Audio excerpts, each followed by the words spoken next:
So నరకాన్ని గురించి, పాతాళాన్ని గురించి ఈయన ఏం చెప్తున్నాడంటే, రష్యా దేశంలో ఒక ఆయన డ్రిల్లింగ్ చేస్తున్నప్పుడు అతనికి పాతాళం, నరకం అనేది భూగర్భం లోపల ఆయనకి కనిపించింది. కాబట్టి శాస్త్రవేత్తలకు కూడా అర్థమైంది, నరకం అనేది, పాతాళం అనేది ఉందన్న సంగతి అర్థమైంది. క్రైస్తవులారా మీరందరూ, అలాగే అన్యులారా మేలుకొనండి, బైబిల్ చెప్పింది నిజము, కరెక్టు. నరకం ఉంది, అది ఉందని రష్యా దేశంలో ఒక శాస్త్రవేత్త చెప్పాడు. ఆయన భూమి తవ్వినప్పుడు ఆ శబ్దాలు, ఆ కేకలు వినపడని అని చెప్పాడు. కాబట్టి శాస్త్రవేత్తలు కూడా నరకం ఉందని చెప్తున్నారు. ఆయన దేవుణ్ణి, దేని కూడా నమ్మని వ్యక్తి కూడా అది చూసి నమ్మాడు. అసలు చూసి నమ్మిన వానికన్నా చూడక నమ్మిన వాడు ధన్యుడని బైబిల్ చెప్తుంది. ఏం చూడాలి? పరలోకమైన, నరకమైన, క్రీస్తైనా, దేవుడైనా చూసి నమ్మిన వానికన్నా చూడక నమ్మిన వాడే ధన్యుడు అని చెప్పిన ఆయన చూపిస్తాడా అండి పరలోకాన్ని, నరకాన్ని? ఎలా ఉంటుందంటే అండి, ఏమి లేదండి, సూటు బూట్ వేసుకొచ్చి కొంచెం మేకప్లు వేసుకుని ఒక పెద్ద స్టేజ్ ఒకటి ఏర్పాటు చేసి దానికి ఒక మంచి లైటింగ్లు, డెకరేషన్లు పెట్టి అలా చెప్తూ ఉంటే ఇక వాళ్ళు ఏం చెప్పినా కరెక్టే. ఇక వాళ్ళు ఎన్ని పచ్చి అబద్ధాలు చెప్పినా నిజమని నమ్మేటువంటి గొర్రెలు, నిజంగా వాళ్ళని గొర్రెలని అనాలి. అలాంటి వాళ్ళని చప్పట్లు కొట్టి మరి ఎంకరేజ్ చేసేటువంటి పరిస్థితి. బైబిల్ గురించి సరైన కనీస ఓనామాలు కూడా తెలియదు. కనుక పెద్ద చర్చి, 1000 మంది జనాలు.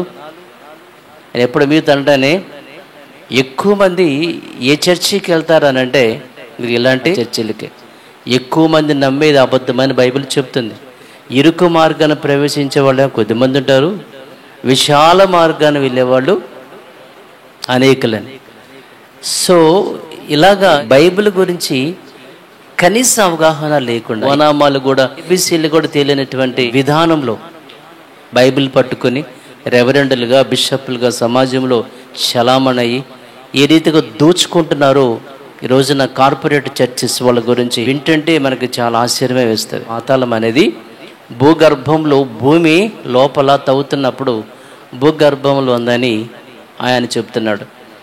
భూమి గురించి సరైన కనీస అవగాహన కూడా లేదు. ఇది భూమి అనుకోండి, ఇది విశ్వంలో వేలాడుతుంది. ఇది బైబిల్లో ఉన్న కప్ప ఇదే ప్రపంచం అని. చాలామందికి ఇదే విద్యావిహీనులు, అస్థిరమైనటువంటి మనసు గల వాళ్ళు వాక్యాన్ని అపార్థం చేసుకుని జనాలందరినీ మాయలోకి దింపి నరకానికి తీసుకుని పోయేటువంటి పరిస్థితి. అర్థమైందండి? భూమి నిజంగా మనం ఉన్నటువంటి యొక్క విశ్వంలో ఆవగింజ అంత కూడా ఉండదు, అంత చిన్నది మనం ఉన్నటువంటి ఈ భూమి.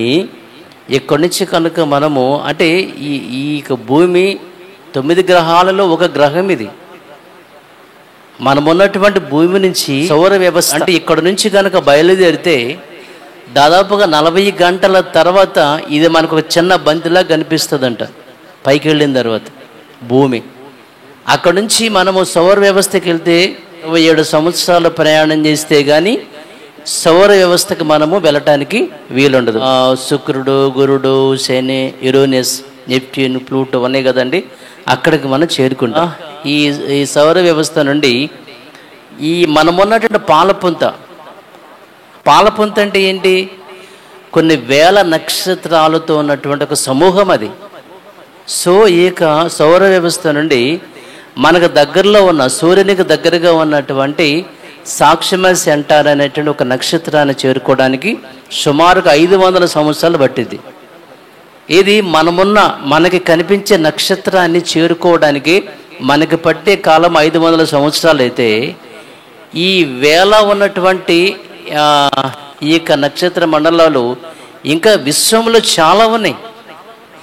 ఒక నక్షత్ర మండలం నుంచి మరొక నక్షత్ర మండలానికి వెళ్ళడానికి పట్టే కాలము సుమారుగా 1,000,000 సంవత్సరాలు అంట. ఎవడు బతికొండడు, ఈ 500 సంవత్సరాలే బతికుండరు.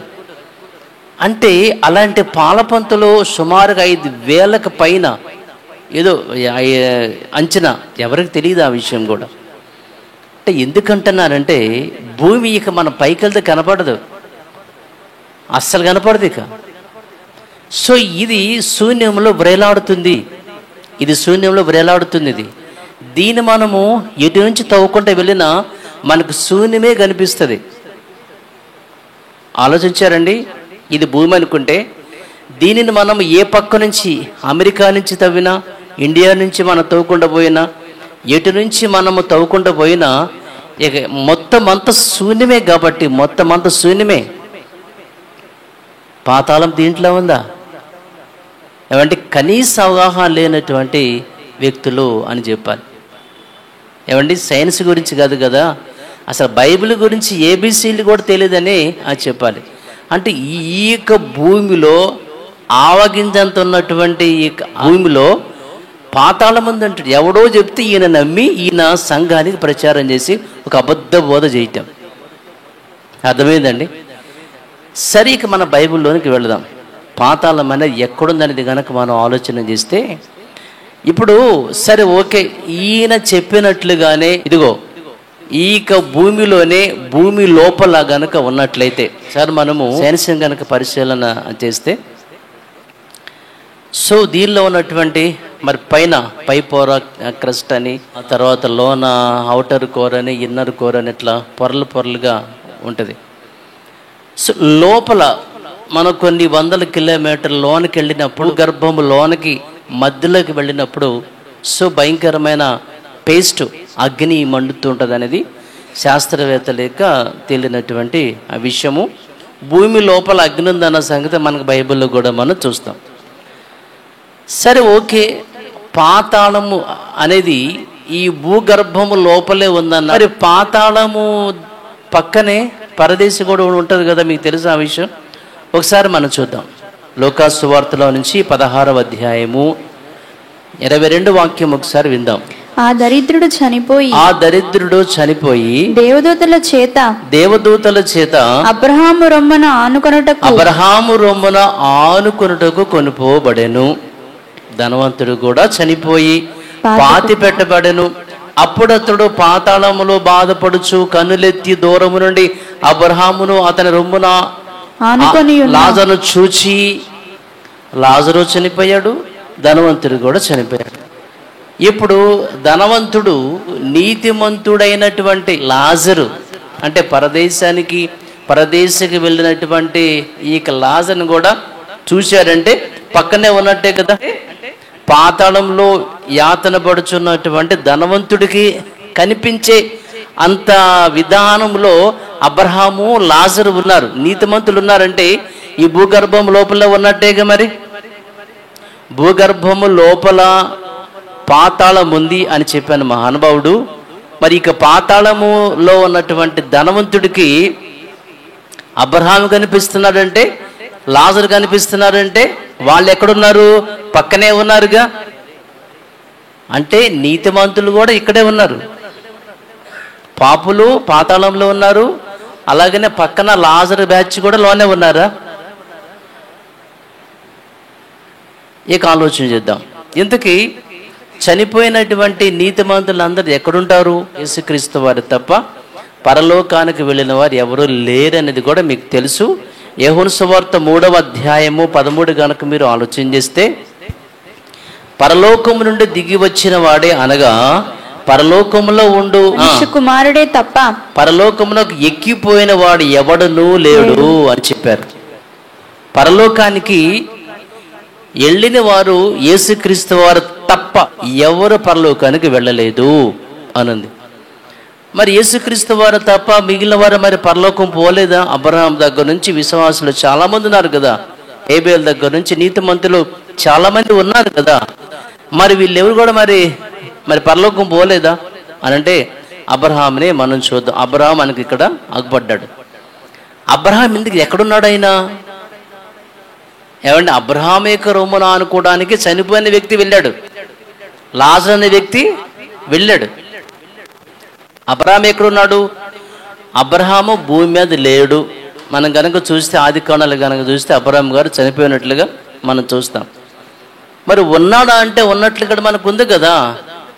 అలాగనే హెబ్రీలకు రాసినటువంటి పత్రికలో ఉంటుంది, ఆయన పునాదులు కలిగిన పట్టణం కొరకు ఎదురు చూస్తున్నట్లుగా మనం చూస్తాం 11వ అధ్యాయం 9-10 వచనాలలో. అంటే హెబ్రీ పత్రిక రాసే నాటికి అబ్రహాం గారు లేరు, చనిపోయారు. కానీ ఆయన ఎక్కడో ఉండి ఎదురు చూస్తున్నాడంట. దేనికోసం? పరలోకం కోసం. అంటే ఆయన ఇంకా పరలోకం పోలేదు. ఆయన మరి పోని అలా దేవునికి ఇష్టానుసారంగా ఉన్నటువంటి మరి దావీదేమన్నా మరి పరలోకం వెళ్ళాడా అంటే అపోస్తలులు 2వ అధ్యాయము 34 వచనం ఒకసారి మనం చూసి, దావీదు పరలోకమునకు ఎక్కిపోలేదు అంటే యాక్చువల్గా అపోస్తల కార్యములు రాసే నాటికి దావీదు ఉన్నాడా, చనిపోయాడా? అప్పటికే చనిపోయాడు. సుమారు ఎంతకాలం అయి ఉంటుంది? క్రీస్తు కాలానికి 1000 ఏండ్లు ముందు. 1000 ఏండ్ల ముందు దావీదు గారు చనిపోయాడు. అంటే ఈ బుక్ రాసే నాటికి దావీదు గారు లేడు, చనిపోయాడు. కానీ ఇక్కడ ఏముంది? ఆయన భూమి మీద లేడు, పరలోకానికి పోలేదు. మరి ఎక్కడున్నాడు ఆయన? చనిపోయిన నీతిమంతులందరూ ఎక్కడికి వెళ్తారో అక్కడికి వెళ్ళారు వాళ్ళందరూ. ఎక్కడికి వెళ్తారు? యేసుక్రీస్తు వారు ఏం చెప్పాడు అనంటే, నేడు నీవు నాతో కూడా పరదేశంలో ఉంటావు. లూకా రాసిన సువార్తలో నుంచి 23వ అధ్యాయము 43 వచనం ఒకసారి మనం చూద్దాం. అందుకాయన వానితో నేడు నీవు నాతో కూడా పరదేశులో ఉందువని నిశ్చయముగా నీతో చెప్పుచున్నాను అనేను. యేసుక్రీస్తు వారు చనిపోయే టైం అది. ఏమండి? దొంగోడుతో చెప్పాడు, నీవు కూడా నాతో పాటు పరదేశంలో ఉంటావని. అంటే చనిపోయిన నీతిమంతులందరూ కూడా ఎక్కడుంటారంటే వాళ్ళు ఖచ్చితంగా పరదేశికి వెళ్ళిపోతారు. నీతిమంతులందరూ కూడా పరదేశికి పోతారు. అర్థమైందండి? సో మరి ఈ పరదేశం ఎక్కడుంది అనే విషయం కనుక ఒకసారి మనం మరి ఆలోచిస్తే, భూగర్భము లోపలే పాతాళం ఉన్నట్లయితే పాతాళానికి పక్కనే పరదేశం ఉండాలి. ఎందుకని? ధనవంతుడికి కనిపించేంత సమీపంలో లాజరు ఉన్నారు కాబట్టి. పాతాళం అనేది భూగర్భంలో కనుక ఉన్నట్లయితే పరదేశం కూడా దానికి పక్కనే ఉండాలి. ఎందుకోసం అంటే ధనవంతుడికి పరదేశంలో ఉన్నటువంటి లాజరు అలాగే అబ్రహాం గారు కనిపించారు కాబట్టి. సో నీతిమంతులు అందరూ కూడా అక్కడికి వెళ్తారు పరదేశికి. మరి పరదేశం ఎక్కడుందనే విషయాన్ని మనం ఆలోచన చేస్తే ఒకసారి చూడండి, 2వ కొరింథీ పత్రికలో నుంచి 2వ అధ్యాయము 2వ వాక్యం ఒకసారి చూసి ముందుకెళ్దాం. క్రీస్తునందున్న ఒక మనుషుని నేను ఎరుగుదును. అతడు 14 సంవత్సరముల క్రిందట 3వ ఆకాశమునకు కొనిపోబడెను తర్వాత అతడు శరీరంతో కొనిపోబడెను, నేను ఎరుగను. శరీరముతో కొనిపోబడెను, నేను ఎరుగను. శరీరము లేక కొనిపోబడెను, నేను ఎరుగను. అది దేవునికే తెలియను అని చెప్పి, అట్టి మనుషుని నేను ఎరుగుదును, అతడు పరదేశంలోనికి కొనిపోబడి అని చెప్పారు.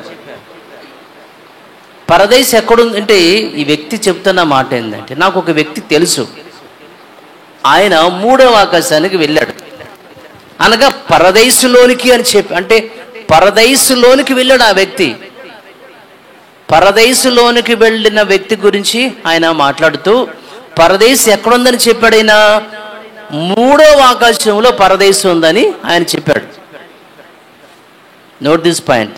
గర్భంలో పాతాళం ఉన్నట్లయితే, భూగర్భంలో పాతాళం కనుక ఉన్నట్లయితే పాతాళానికి దగ్గరలోనే పరదేశం కూడా ఖచ్చితంగా ఉండాలి.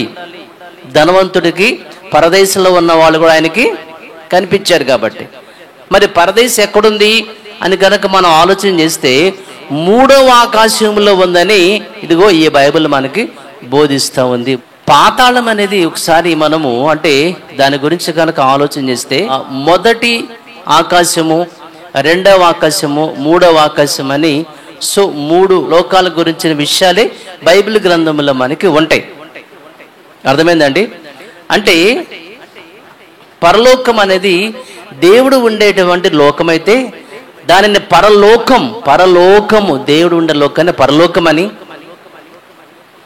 అలాగే మనుషులమైన మనముండేటువంటి ఈ లోకాన్ని భూలోకం అని అంటారు. ఒక వాక్యాన్ని మనం చూసి కొలస్సీ పత్రిక 1:20 ఆయన యందు సర్వ సంపూర్ణత నివసింపవలెననియు ఆయన శిలువ రక్తము చేత సంధి చేసి ఆయన ద్వారా సమస్తమును అవి భూలోకమందున్నవైనను పరలోకమందున్నవైనను. అంటే ఇక్కడ మనకి రెండు లోకాలు కనిపిస్తున్నాయి, పరలోకము భూలోకం.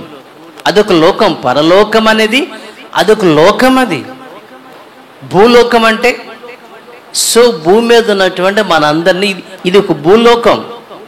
పరలోకం అంటే దేవుడు ఉండేటువంటి లోకం. అక్కడ దేవుడు ఉన్నారు, అలాగే యేసుక్రీస్తు వారు ఉన్నారు, అలాగే దూతలు ఉన్నారు, ప్రధానులు ఉన్నారు, అధికారులు ఉన్నారు, కెరూబులు శరూబులు ఉన్నారు. వీళ్ళందరూ ఉండే లోకం అక్కడ పరలోకం. భూలోకం అంటే లోకంలో ఉన్నటువంటి ప్రతి వస్తువు కూడా భూమి కోసమే తయారు చేయబడింది. గత కాలంలో మనం వింటూ వచ్చాం. అరిస్టాటిల్ గారు కూడా భూకేంద్ర సిద్ధాంతాన్ని తను ప్రతిపాదించినప్పుడు సో ఈ లోకానికి మధ్యలో ఉందంట భూమి. అర్థమైందండి? భూమి కోసమే మిగిలినవన్నీ కూడా తయారు చేయబడ్డాయి. గ్రహాలు కానీ, తోకచుక్కలు కానీ, లేదంటే మరి సూర్యుడు కానీ, నక్షత్రాలు కానీ, మరి పాలపుంతులు కానీ, విశ్వంలో ఉన్నటువంటి ప్రతి వస్తువు, మరి చంద్రుడు కానీ, సో ఇవన్నీ కూడా ఉపగ్రహాలు కానీ, ఇవన్నీ ప్రతిది కూడా భూమి కోసమే తయారు చేయబడింది. అంటే ఇప్పుడు విశ్వంలో ఉన్న ప్రతి వస్తువు కూడా దేనికోసం పనిచేస్తున్నారంటే భూమి కోసమే పనిచేస్తుంది. ఎందుకని? భూమి మీద ఎవరున్నారు? దేవుని పిల్లలు ఉన్నారు, అనగా మనం. భూమి మీదే తప్ప ఇంకెక్కడ మనుషులు లేరు. గ్రహాల్లో చాలా మంది గ్రహంలో ఈ గ్రహంలో అని చెప్పేసి గ్రహాంతర వాస్తుల గురించి చాలా మంది సినిమాలు కూడా తీస్తూ ఉన్నారు. పీకే అని వేరే గ్రహాల్లో మరి జనాలు ఉన్నారని చెప్పేసి చెప్పేవాళ్ళు చాలా మంది ఉన్నారు. అంటే మనిషి నివసించడానికి నివాస యోగ్యం అనేది ఏంటి చెప్పండి? భూగోళమే. 37వ అధ్యాయం 12 చూద్దాం. ఆయన వలన నడిపింపబడినవై నరులకు నివాసయోగ్యమైన భూగోళము మీద మనుషులు నివసించటానికి యోగ్యమైనది ఏంది అంటే ఇదిగో ఇక భూగోళం మాత్రమే. మరొక గ్రహంలో ఏ మనిషి ఏ జీవి కూడా లేరు. చిన్న పురుగు కూడా బ్రతకడానికి వీలు లేదు. ఎందుకంటే కొన్ని గ్రహాలలో అత్యధిక ఉష్ణోగ్రత ఉంటుంది, కొన్ని గ్రహాలలో శీతోష్ణ స్థితి అత్యధికంగా ఉంటుంది. అంటే బాగా కూల్గానే ఉంటుంది, బాగా వేడిగానే ఉంటుంది. కాబట్టి ఏ గ్రహాల్లో కూడా నివసించడానికి యోగ్యత లేదు. భూమి మీద మాత్రమే మనిషి నివసిస్తాడు, మరొక గ్రహంలో ఏ జీవి లేదు. కాబట్టి భూమి మీద ఉన్నటువంటి ఈ మనుషుల కోసమే విశ్వంలో ఉన్నటువంటి ప్రతి వస్తువు కూడా తయారు చేయబడింది. ఇదిగో కంటికి కనిపించినటువంటి ఒక చిన్న ఆవగింజ కన్నా చిన్న ఉన్నటువంటి భూమి కోసమే విశ్వం అంతా కూడా తయారు చేయబడింది. అర్థమైందండి? సో అందుకని దీన్ని ఏమన్నారంటే భూలోకము. భూమి కోసమే ఈ లోకమంతా ఉంది కాబట్టి, భూమి కోసమే ఈ గ్రహాలు స్టార్స్ మొత్తం ఉంది కాబట్టి దీన్ని ఏమన్నారంటే భూలోకము అన్నారు. పైన ఉన్నది పరలోకం అయితే కింద భూలోకం. అది కొలస్సీ పత్రికలో మనం చూసాం. భూలోకమందైనను పరలోకమందైనను ఇవి రెండు లోకాలు. ఇంకొక లోకం ఉంది. పేతురు పత్రికలో నుంచి 2వ అధ్యాయము 4వ వాక్యం చూసి ముందుకెళ్దాం.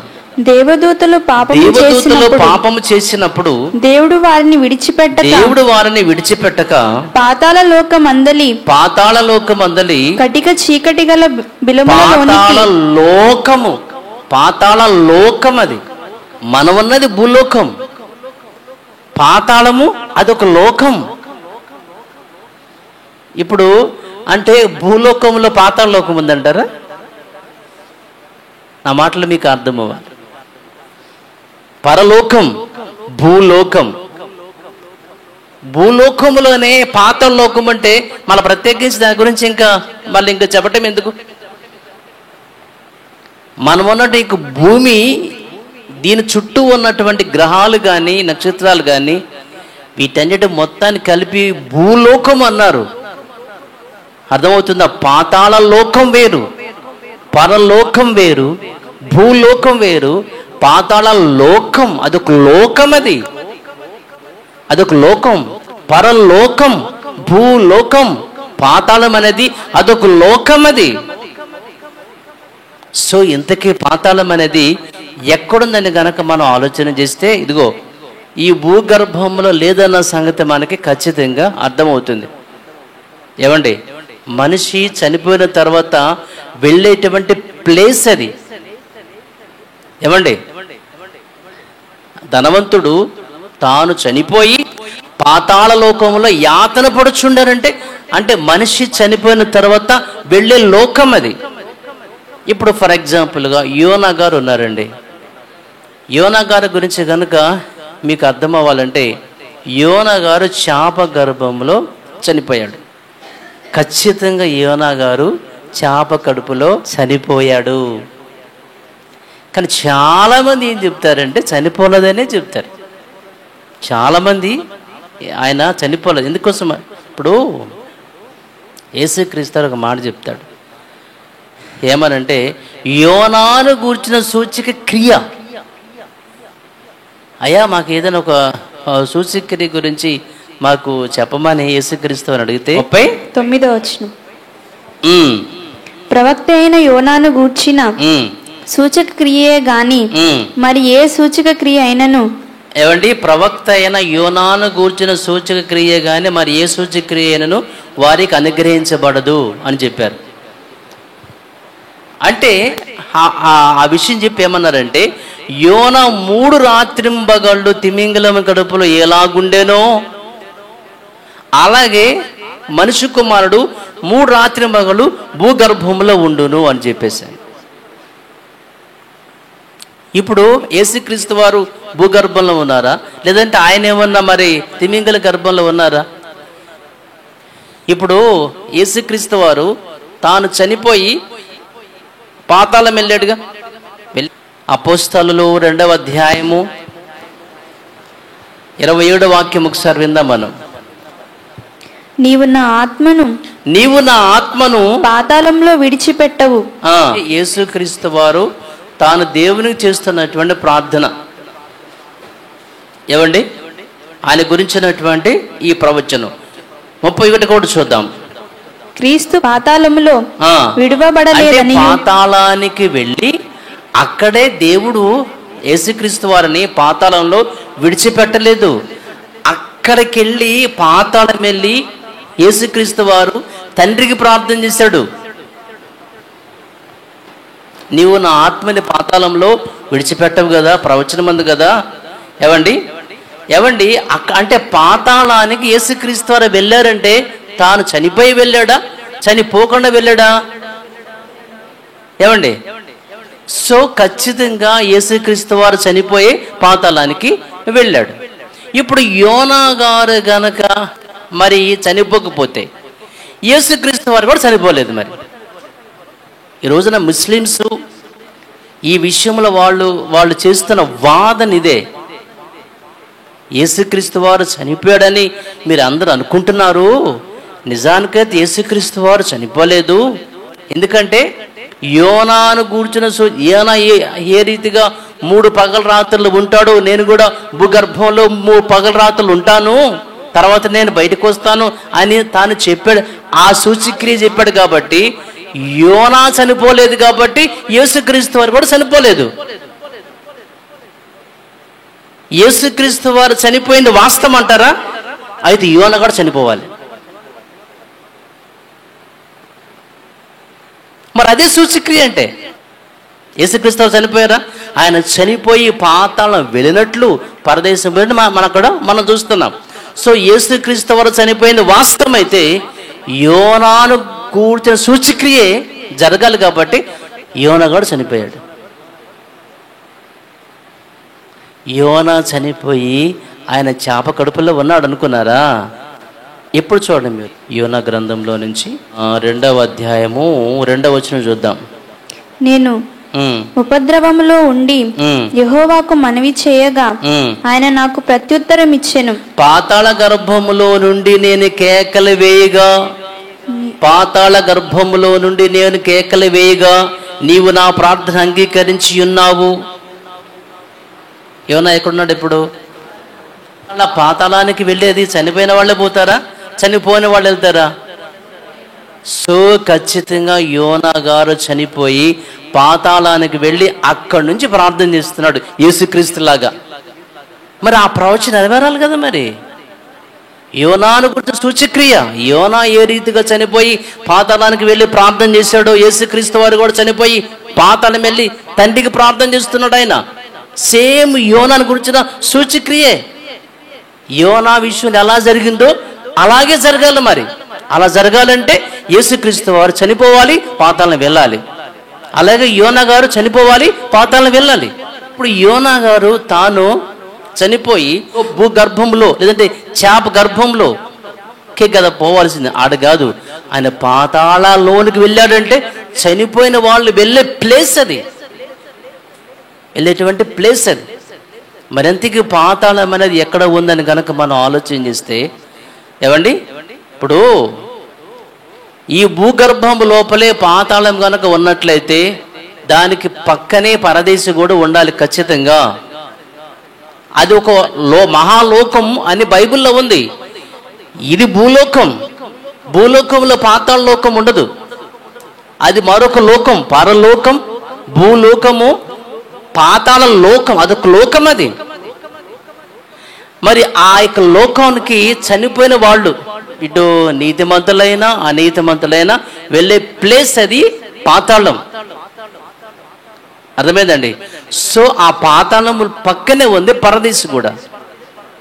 అయితే ఈ పాతాళం ఎక్కడుంది అని కనుక మన బైబిల్ని అడిగితే మనకి బైబిల్ చెప్పే ఆన్సర్ గ్రంథం 15:24 క్రిందనున్న పాతాళమును, క్రింద ఉన్న పాతాళము, పాతాళము క్రింద ఉందంటండి. పాతాళం ఎక్కడుంది?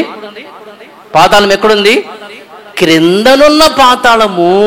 యెషయా గ్రంథంలో నుంచి 14వ అధ్యాయము 9వ వాక్యం చూద్దాం. నీవు ప్రవేశించుచుండగానే నిన్ను ఎదుర్కొనుటకై క్రింద పాతాళము ఏముందమ్మా అక్కడ? క్రింద పాతాళము, పాతాళము, క్రింద పాతాళము.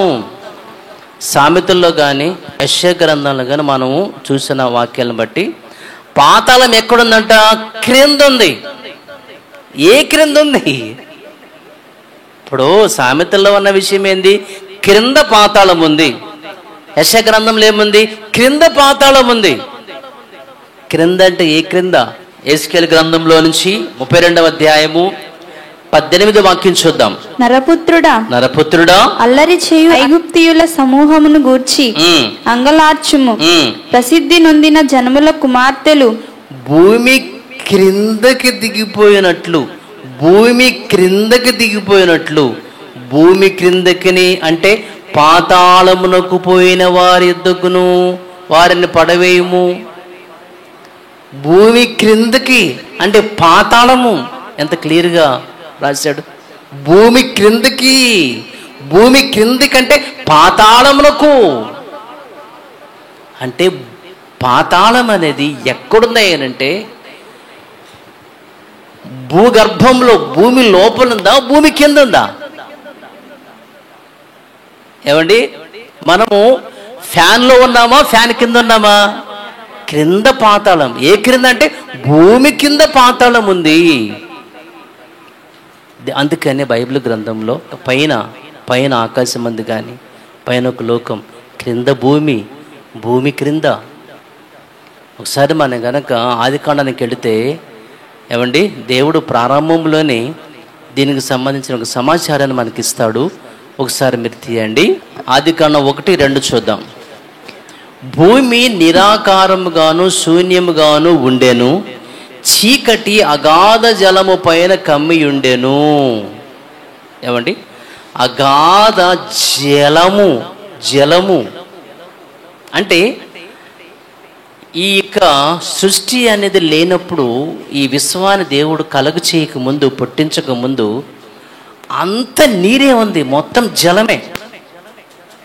అయితే నీరు ఉన్నటువంటి దీనిని దేవుడు ఏం చేశాడు అంటే, వచ్చిన 6 చూద్దాం ఒకసారి.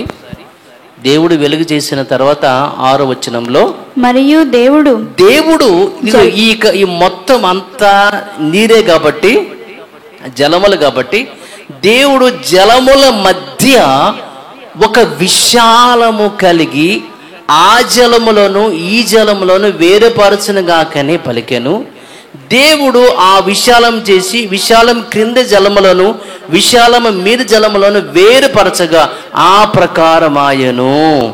దేవుడు ఆ విశాలానికి ఆకాశం అని పేరు పెట్టాడు.